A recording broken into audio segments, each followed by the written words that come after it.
The senior send-off dinner was a blur of cheap beer and loud goodbyes. My girlfriend, Jess, had too much to drink and was clinging to Logan Sinclair from the business school like a life raft. Our friends started joking, placing bets on who the father of her baby was. A buzzing filled my ears, and I was about to pull her away. But then Jess laughed, a slow, deliberate sound. She ran a hand over her flat stomach and, looking Logan straight in his hazy eyes, slurred, "It's yours, Logan. I'm having your baby."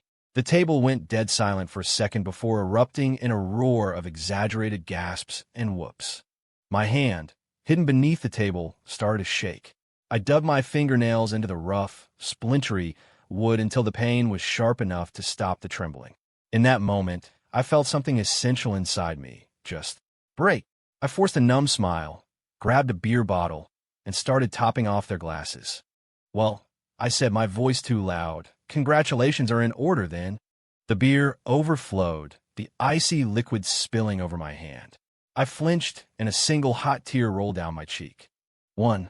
The noise at the table was a tidal wave, each cheer higher than the last. Jess's announcement was the boulder thrown into the middle of it all, splashing everyone and soaking me to the bone. She was still draped over Logan, her arm locked with his. Logan looked mortified. He tried to pull his arm back, but he was afraid of dropping her, so he just stood there, his face shifting between pale and flushed. "Whoa, Jess, are you for real? Damn, Logan, you work fast. When did this happen?" "Chris, my man, that's rough. Tough break, dude." The catcalls, whistles, and fists pounding the table were like 1,000 red-hot needles sinking into my skin. My roommate, Ben, sitting next to me, jabbed my arm with his elbow. "Chris, you gonna let her run her mouth like that?" he muttered. "This joke is going way too far." "What could I do?" I looked at Jess. Her cheeks were flushed, her eyes glistening. She wasn't looking at me. She was looking at Logan. The look of total, all-consuming adoration I used to think that was reserved for me. For years, I pursued her since freshman orientation, and we'd been together for 3. I thought we'd get married after graduation. I'd already started saving for a down payment on a house for us. My hand, under the table, scraped back and forth against the unfinished edge of the wood, again and again, until my fingertips burned. The pain cleared my head just enough. I slowly got to my feet, pulling my face into something that resembled a smile. I grabbed an unopened bottle of beer, popped the cap off with my teeth, and foam erupted over the top. To the happy couple. My voice cracked, louder than I intended. "Logan, Jess, this is huge. You gotta have a drink to celebrate." I tipped the bottle over Logan's empty glass. Golden liquid hit the bottom, foam surging up and over the rim, spilling onto the table. "Fill up." "A toast," someone shouted. After Logan, I moved to pour one for Jess. She squinted at me through a drunken haze, her brow furrowed. "Chris, what are you doing? Stop messing around." Her tone was sharp, impatient, as if I were the one ruining the fun. My hand shook, and the bottle tipped further. Beer gushed out, missing the glass entirely and drenching her hand. "Ah," she yelped, flicking her hand. "Chris, what the hell is wrong with you?" The cold beer splashed onto my fingers, and a shiver ran through me. The chill crawled up my arm and settled deep in my chest. I couldn't hold the smile anymore. My eyes burned, and something wet slid down my face. I quickly turned away, scrubbing at my face with the back of my hand. "Sorry," I mumbled. My hand slipped. "I gotta use the restroom." I practically fled the room. The second the door clicked shut behind me, the noise vanished. I leaned against the cool hallway wall, my body sliding down until I was crouched on the floor. I buried my face in my knees, my shoulders shaking uncontrollably. I don't know how long I sat there before Ben came out and handed me a crumpled napkin. "Why are you crying? Over a girl?" "She's not worth it, man," he said quietly. "She's just drunk. Don't take it seriously." I didn't take the napkin. I just shook my head.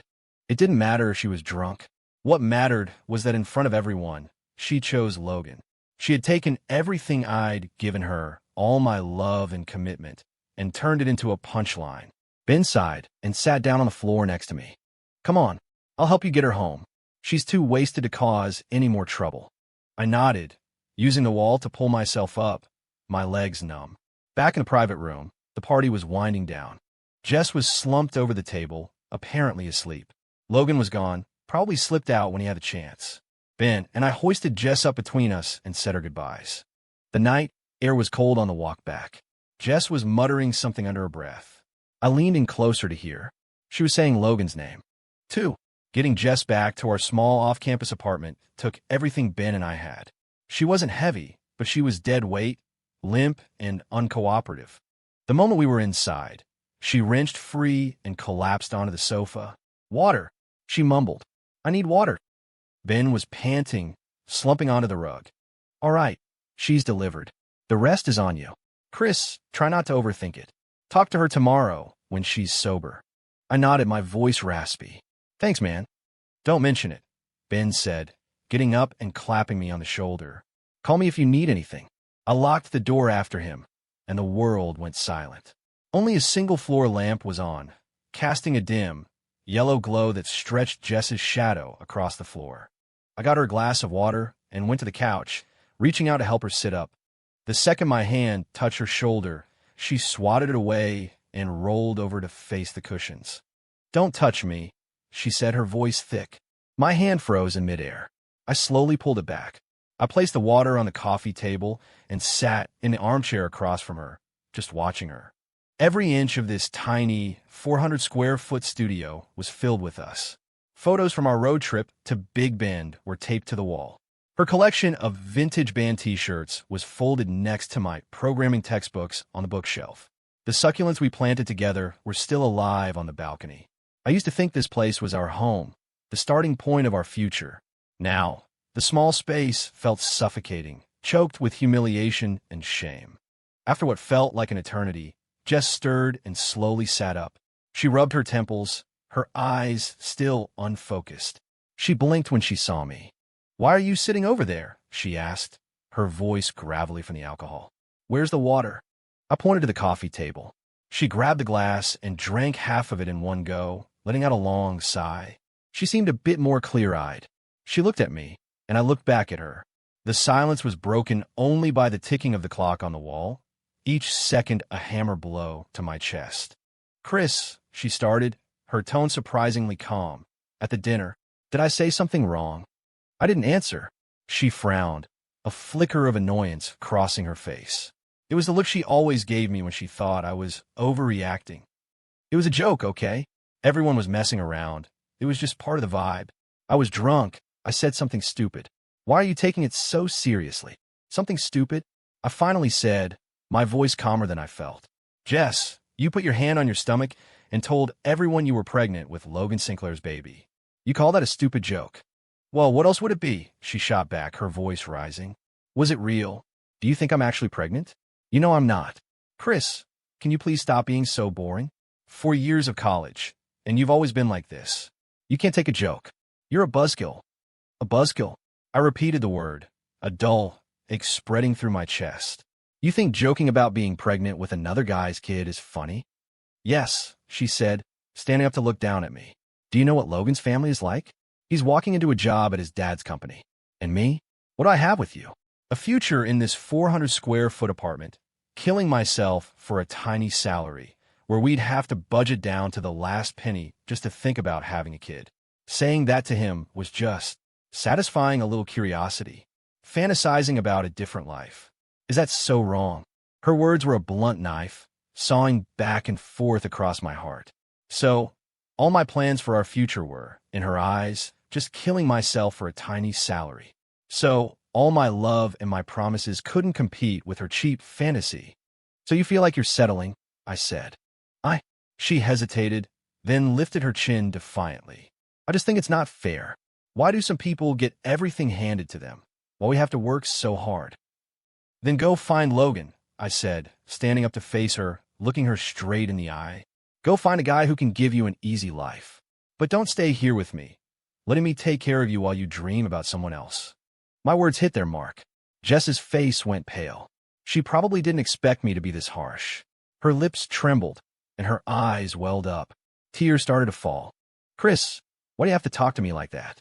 We've been together for 3 years." She started to sob. "I am sorry, okay? I was just drunk and talking nonsense. Why can't you just let it go?" The moment she cried, my resolve wavered. For 3 years, every time we fought, Her tears were my white flag of surrender. I looked at her tear-streaked face, my mind a chaotic mess. Maybe it really was just a joke? Maybe I was just being too sensitive? I reached out, about to pull her into a hug. Just then her phone buzzed. She fumbled in her purse to get it. When she saw the caller ID, she shot me a panicked look and walked out onto the balcony. She kept her voice low, but I could still hear her. "Hey, Ashley. I'm fine, I'm home. Chris?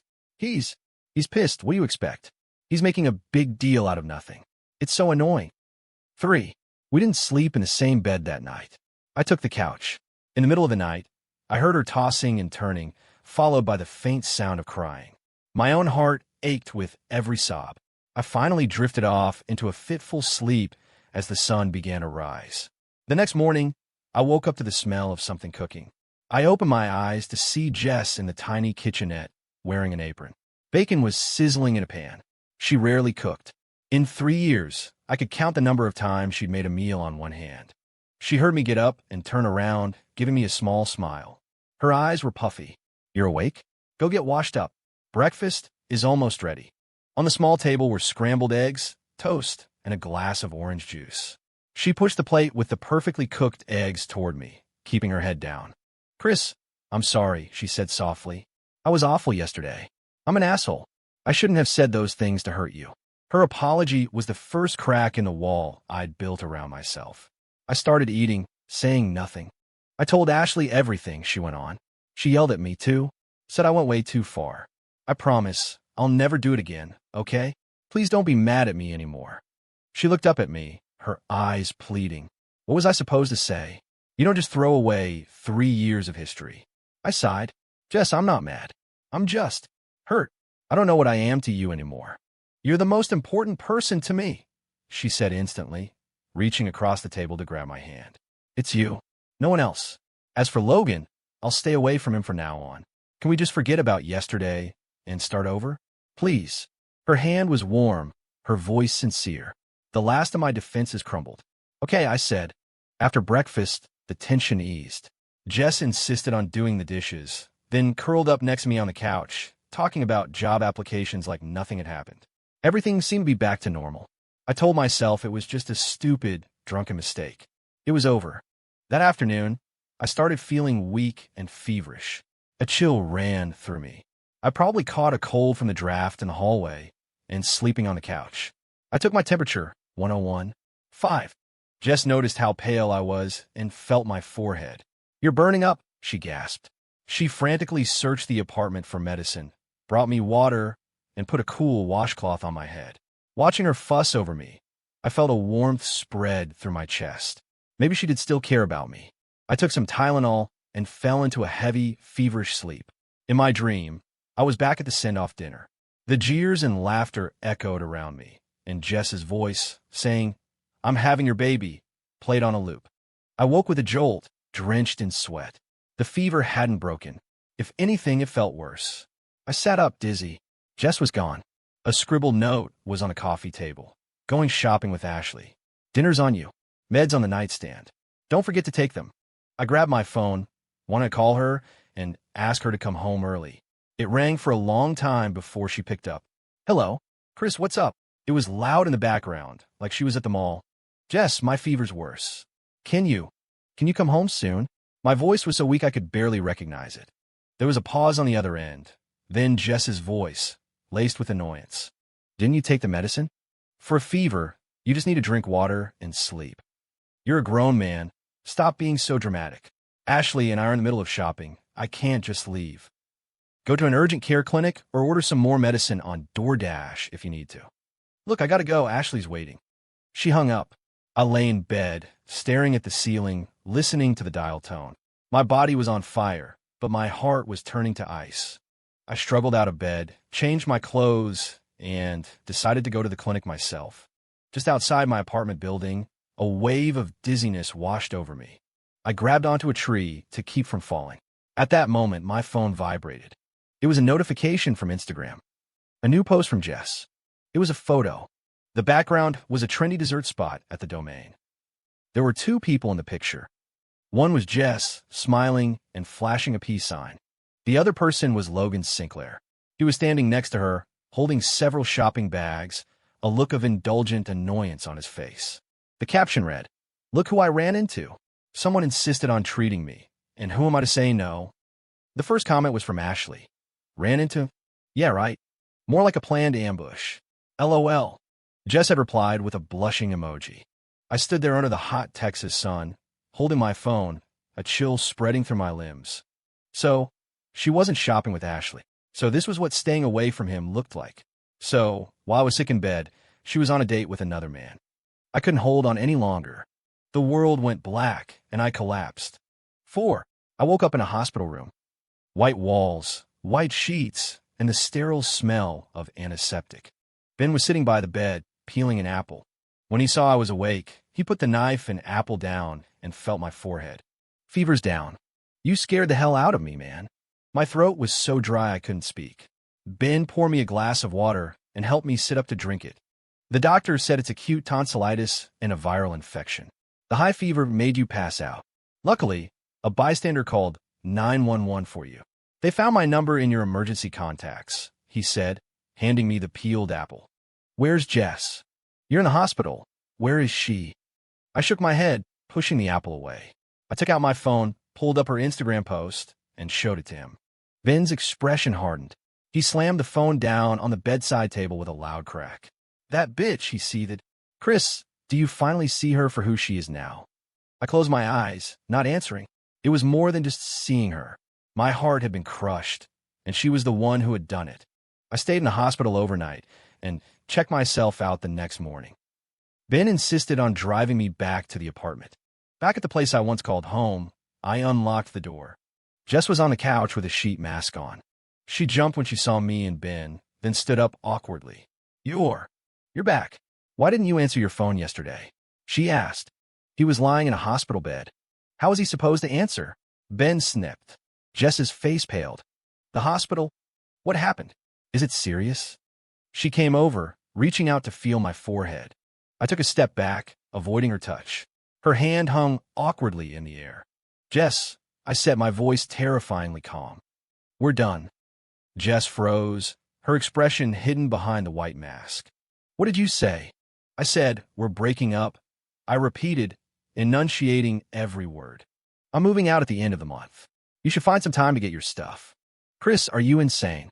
She ripped the mask off, her face a mixture of shock and anger. "Just because I didn't go to the hospital with you. I didn't know you were that sick. Are you serious? Is he serious?" Ben scoffed. "Jess, stop playing dumb. You know exactly who you were with yesterday. Chris was running a 102-degree fever when he called you, and you were having a great time shopping at the mall with another guy." Jess's face went completely white. She looked at me, her eyes filled with panic and a desperate plea. "Chris, let me explain. It's not what you think. I really did just run into Logan." "Enough." I cut her off. "Jess, I don't want to hear any more of your excuses. Your Instagram post and your friend made it perfectly clear." I walked into the bedroom, pulled out my old suitcase, and started packing. I didn't have much. Some clothes, a few books, my laptop. Jess followed me in, grabbing my arm, tears streaming down her face. "Chris, I was wrong. I was so wrong. I was just being vain and jealous, and I wanted him to pay attention to me. But you're the one I love. Please, just forgive me one more time. The last time, I promise." Her tears fell on the back of my hand, hot against my skin. Before, I would have caved, but now all I felt was exhaustion. Slowly, deliberately, I pried her fingers off my arm.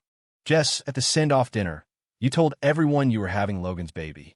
I told myself you were just drunk and joking. While I was so sick I passed out, you told me to go to the hospital by myself so you could keep shopping. I told myself you didn't know how bad it was. But while you were apologizing to me, promising to stay away from him, you were secretly planning a date with him and showing it off online." I looked her in the eyes and said, "What do you think my love is? Is it just some piece of trash you can throw on the ground, stomp all over, and then pick back up, dust off, and say sorry? That's not. I didn't." She sobbed, unable to form a sentence. "It doesn't matter anymore." I zipped to my suitcase. "Jess, we're over." I rolled my suitcase out of the room.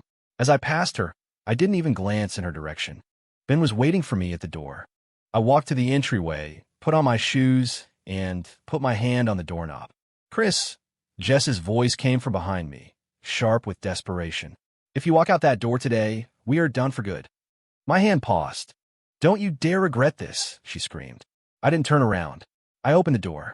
Chris, if you leave, don't ever come back. Who do you think you are? You think you can live without me? Who else would ever want someone like you? Her words were like daggers in my back. I pulled my suitcase behind me and stepped out into the sunlight. Behind me, I could hear her hysterical sobs and the sound of something smashing against the wall. My eyes stung, but I didn't cry. Ben clapped me on the back. Come on, crash at my place. You know what they say, out with the old. I nodded. Yeah, it was time. I took out my phone and found Jess's contact. The profile picture was still a selfie of the two of us. I stared at it for a long time. Then I pressed delete. The moment the contact vanished, I let out a long, slow breath. 5. I moved into Ben's dorm room.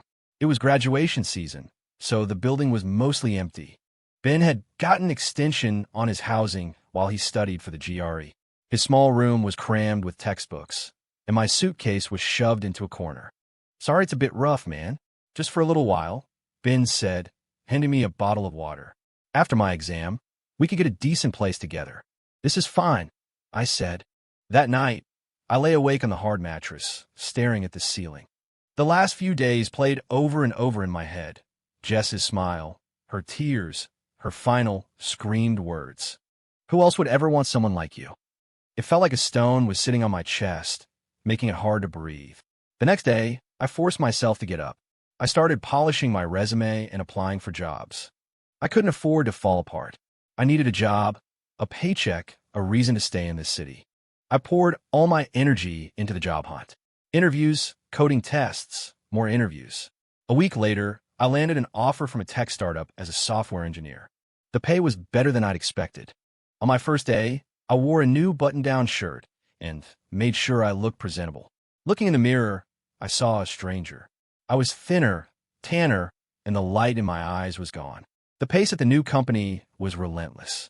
There was always more work to do. I soaked up new information like a sponge, learning new languages and frameworks. Working late became my new normal. I was often the last one to leave the office. Being busy was the best medicine for a broken heart. When I was buried in code, I didn't have time to think about Jess. I didn't have time to feel the pain. A month went by like that. I started to get the hang of my job and earned the respect of my team lead. Ben aced his GRE and got in his top choice grad school. We rented a 2-bedroom apartment together. It wasn't big, but it was clean and it was ours. Life seemed to be moving in the right direction. I thought the chapter with Jess was finally closed. Until one afternoon, I was at my desk, coding, when the receptionist messaged me on Slack. Chris, there's a Ms. Miller here to see you. She says she's your girlfriend. My fingers froze over the keyboard. Miller. I paused for a few seconds before typing back. Tell her she has the wrong person. I don't have a girlfriend, but she said her name is Jess Miller, and she insists on seeing you. I don't want to see her. I closed the chat window. A few moments later, my phone rang. It was an unknown number. I silenced it but didn't answer. It rang again and again and again. My coworkers started looking over at my cubicle. I picked up my phone, walked out to the stairwell, and answered. Chris, why won't you see me? It was Jess, her voice thick with tears. We broke up. There's nothing to talk about, I said flatly. You're going to throw me away over one mistake? Chris, do our 3 years together mean nothing to you? Nothing. I laughed, a bitter, humorless sound. Jess, what do you think our relationship is worth? Was it worth you telling a room full of our friends you were pregnant with another guy's baby? Was it worth you leaving me with a 102-degree fever to go on a date? The other end was silent. After a long pause, she spoke again, her voice small. I'm sorry. I know I messed up. Can you just come down and see me, please? It's so hot out here. I just want to see you for a minute, then I'll leave. I leaned against the wall and closed my eyes. Deep down, a part of me still stung at the sound of her soft voice.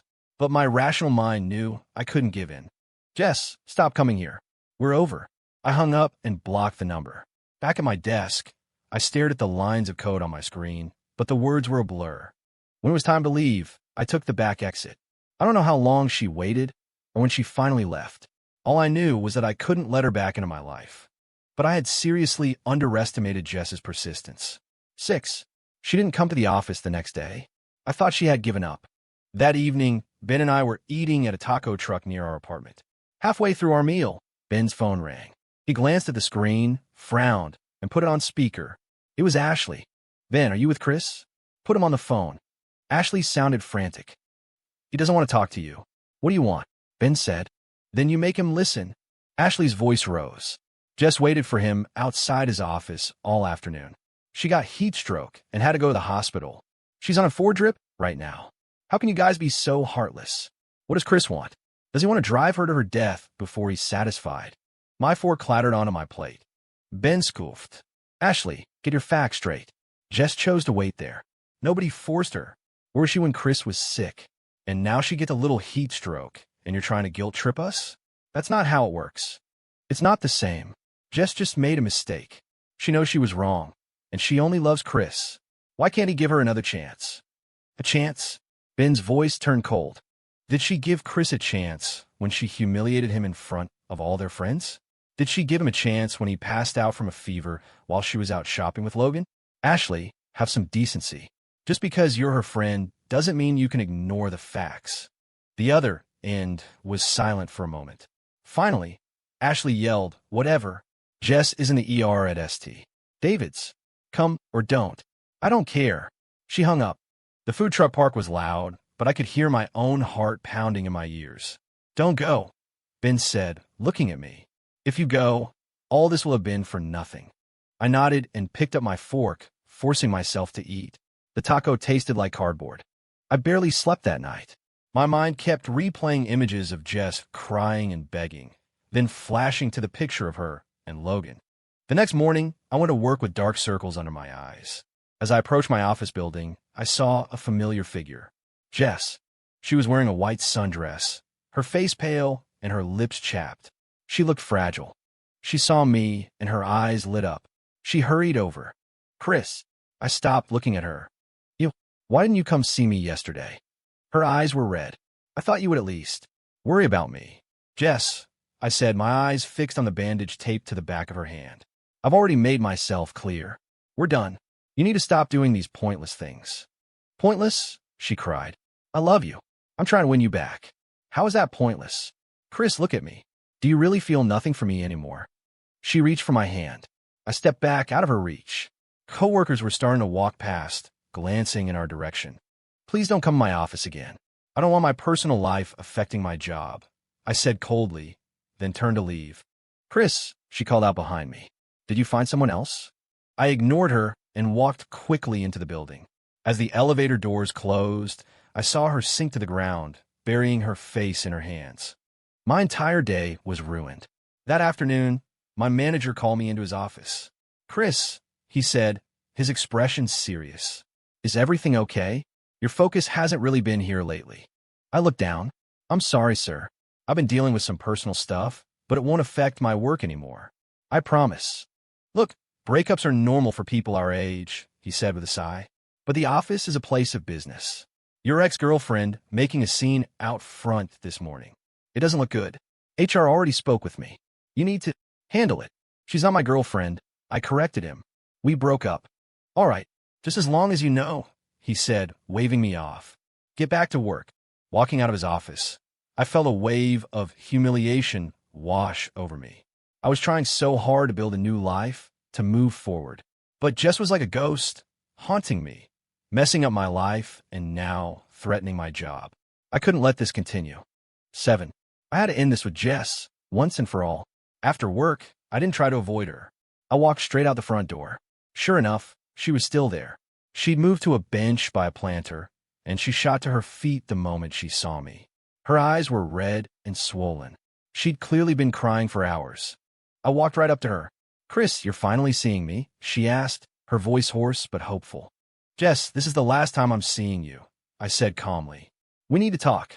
I took her to a nearby coffee shop, and we found a quiet table by the window. "What do you want to drink?" I asked. She shook her head. "I don't want anything. Chris, just listen to me." "No. Today, you listen to me." I looked her straight in the eye and laid everything out. All the pain and humiliation I had been holding inside. From the joke at the graduation dinner, to the Instagram post while I was sick, to her causing a scene at my office, and jeopardizing my job. I spoke calmly, without yelling or accusing. I just stated the facts. Jess kept her head down the entire time, twisting the hem of her dress in her hands. By the time I was finished, she was crying silently. "I am sorry. Chris, I'm so sorry." She choked out. "I didn't know I was causing so much trouble. I missed you so much." "Jess, you don't miss me. You just can't stand losing," I said, cutting straight to the heart of it. "You can't stand losing someone who would do anything for you. You can't stand not having me as your backup plan. You don't love me. You love yourself." "That's not true." She looked up, her voice sharp. "I love you. Chris, I really do." "You love me?" I laughed. "You love me. So you humiliate me in public? You love me. So you ignore me when I'm sick? You love me. So you beg for my forgiveness while you're still messing around with another guy?" With every question, the color drained from her face. "Jess, stop lying to yourself. We can't go back." I took a debit card out of my wallet and slid it across the table. "There's $5,000 in here. The pin is your birthday." She stared at it, confused. "What is this?" "We were together for 3 years. I never bought you anything expensive. This money, part of it is from my savings, part of it I borrowed from Ben. Consider it a severance package for our relationship." "A severance package?" Jess's voice trembled. She looked at me in disbelief. "Chris, are you trying to pay me off? You think our relationship was a transaction?" "What else was it?" I shot back. "Weren't you the one who felt like I couldn't give you the life you wanted? Weren't you jealous of Logan because he could buy you designer bags and take you to fancy restaurants? This isn't a lot, but maybe it'll make your life a little easier." "I don't want it." She shoved the car back at me, standing up so fast her chair scraped against the floor. "I don't want your money. I want you. Chris, you can't do this to me." Her outburst drew stares from other customers. "Jess," I said, standing up to face her. "The night of that dinner, when I stood there with a beer in my hand and toasted to you and Logan, the part of me that loved you died. The person you see now is just a stranger you hurt, who wants to move on with his life. Don't ever contact me again. I'm begging you." With that, I left the card on the table and walked out. Behind me, I could hear her suppressed sobs. Outside, the sun had set. The city lights were bright, but they couldn't reach the darkness inside me. I thought that would be the end of it. I'd been clear. I'd given her money. I thought she would finally let go. I was wrong. The next day, the $5,000 was transferred back into my account. The memo had only 2 words: "I'll wait." 8. Just didn't show up in my office again. My life finally returned to a state of calm. I threw myself into my work, learning and performing with a desperate intensity. It paid off. 3 months later, after my contributions to a major project, I was promoted to team lead. It came with a significant raise. The day I got my first new paycheck, I took Ben out for steak dinner. "Look at you, man," Ben said, genuinely happy for me. "Climbing the ladder already. If Jess knew, she'd be kicking herself." I just smiled. Would she regret it? Maybe, but that had nothing to do with me anymore. The promotion made me even busier. I was now managing a few new hires, guiding their work while keeping the project on track. One of them, a girl named Sarah Jenkins, was smart and eager to learn. She was a recent grad and still had that fresh out of college earnestness. Whenever she ran into a problem, she'd come to me first. I was always happy to help her. Gradually, we became friends. During crunch time, we'd often work late together. The 7-Eleven downstairs became our late-night haunt. We'd sit by the window, eating instant ramen, and talk about work, life, and the future. Being with Sarah was easy. She wasn't flashy or demanding like Jess. She was quiet, kind, and gentle, like a cup of warm tea that soothed the frayed edges of my soul. I knew she liked me.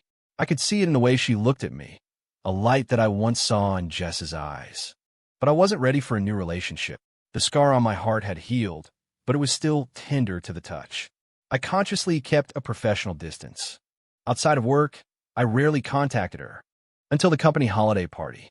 Everyone was letting loose, drinking, singing karaoke, playing games. Our department started a game of truth or dare. When it was Sarah's turn, she chose truth. Someone asked her, "Do you have a crush on anyone? Is it someone at this company?" All eyes turned to her. Sarah blushed, shot a quick glance in my direction, and nodded. "Yes." "Who is it?" The group erupted. Sarah just blushed deeper and stayed silent. The mood immediately turned playful and suggestive. My coworker started pushing me and Sarah together. Come on, Chris. We all see what's going on. Sarah's a catch, man. Don't let her get away. I felt awkward, unsure of how to react. Just then, my phone vibrated in my pocket. It was a text from Ben. Chris, we have a problem. Jess. She showed up at my parents' house. My mind went blank. How does she know where they live? I have no idea. My parents just called me. They said some girl showed up with a bunch of gifts, and she's kneeling on the front porch, saying she's your girlfriend and begging them to make you forgive her. My parents are freaking out. They can't get her to leave, and now the whole neighborhood is outside watching. My hand holding the phone started to shake. I never imagined she would stoop this low. Going after my parents. They were the last people in the world I wanted her to disturb. 9. I made an excuse to my manager and got in an Uber, heading straight for my hometown. It was a 4-hour drive, and I was on edge the entire time. My parents were simple, small-town people who had never had a confrontation in their lives. I couldn't imagine how panicked they must be. The car dropped me off at the edge of town. I paid the driver and practically ran the rest of the way home. From a distance, I could already see the crowd of neighbors gathered in front of my house, pointing and whispering. I pushed through them and saw her. Jess was kneeling at our front gate. She was still in her white dress, now wrinkled and dirty. Her hair was a mess, her face stained with tears. In front of her was a pile of expensive-looking gift bags. My mom was standing in the doorway, wringing her hands. Please, honey, get up. The ground is cold. Let's just talk. You don't have to do this. My dad stood beside her, his arms crossed, his face like stone. Ma'am, sir. Jess was sobbing. I'm begging you, just let me see Chris. Make him forgive me. I know I was wrong. Well, my mom looked helplessly at my dad. I couldn't watch anymore. I strode forward. Jess. At the sound of my voice, everyone turned. Jess looked up, her eyes first filling with relief, then with a deep, wounded sorrow. Chris, you're finally here. I ignored her and went to my parents. Mom, Dad, I'm home. Go inside. I'll handle this. My mom grabbed my arm. Chris, what is going on? This young lady. It's okay. Just go inside, I said, gently guiding them back into the house and closing the gate behind them. Then I turned to face Jess and the gawking neighbors. Had enough of a show? I said, my voice cold as I scanned the crowd. Show's over. Go home. Don't you have better things to do? My hostile tone worked. The neighbors exchanged awkward glances and started to disperse. Soon, it was just me and Jess. Get up, I said. She stared at me, unmoving, fresh tears rolling down her cheeks. Chris, are you still mad at me? You can hit me, you can yell at me, just please forgive me. I said, get up. I repeated, my voice sharper. She flinched, her lip trembling, and slowly pushed herself to her feet.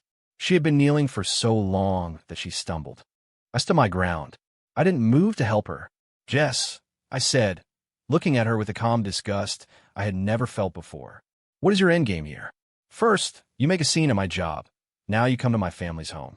Do you think this is funny? I just want you to forgive me.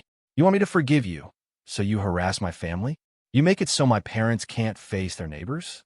You turn me into the town gossip? Jess, is this your idea of love? My voice was quiet, but every word was an icicle. Her face grew paler, her lips trembled, and she couldn't say a word. Take your gifts, I said, pointing to the pile on the ground, and get out of my sight. Don't ever show up in my life again, and you especially don't ever bother my family again. If there's a next time, Jess, I won't be this polite. I turned to go back inside. Chris. She suddenly threw her arms around me from behind. Her body was trembling, and I could feel her tears soaking through the back of my shirt. Don't go. Please don't go. She sobbed hysterically. I know I was wrong. I really know. At the dinner, I wasn't pregnant. I made it all up. I just wanted to make you jealous, to get Logan to notice me.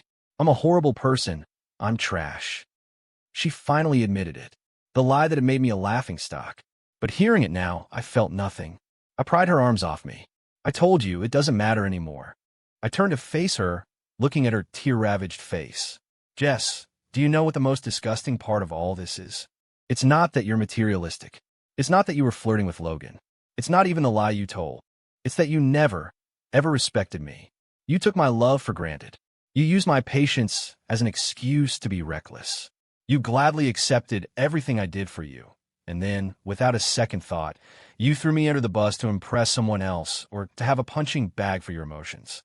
And now that you've been dumped, now that you're done playing games, you think you could just come back. Why? Why would you think that? Jess, I'm not a dog you can just call whenever you feel like it. My dignity, which you personally destroyed at that dinner, is something I'm trying to rebuild. I will not give you another chance to hurt me. I looked at her ghostly pale face, her empty eyes, and felt no satisfaction, just a profound weariness.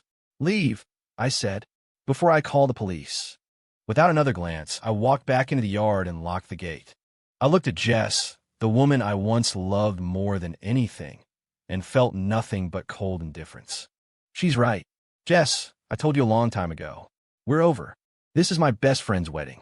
I'm not going to let you ruin it. Please leave. My words are the final blow. They shattered her composure completely. She stared at me, huge tears welling in her eyes and spilling down her cheeks. Chris, you are so cruel. With that, she turned and ran out of the reception hall. The drama was over. The bride came over to apologize profusely. I shook my head and told her it was fine. I squeezed Sarah's hand. It was clammy. I looked down at her, and she was already looking up at me. Was I too harsh? She whispered.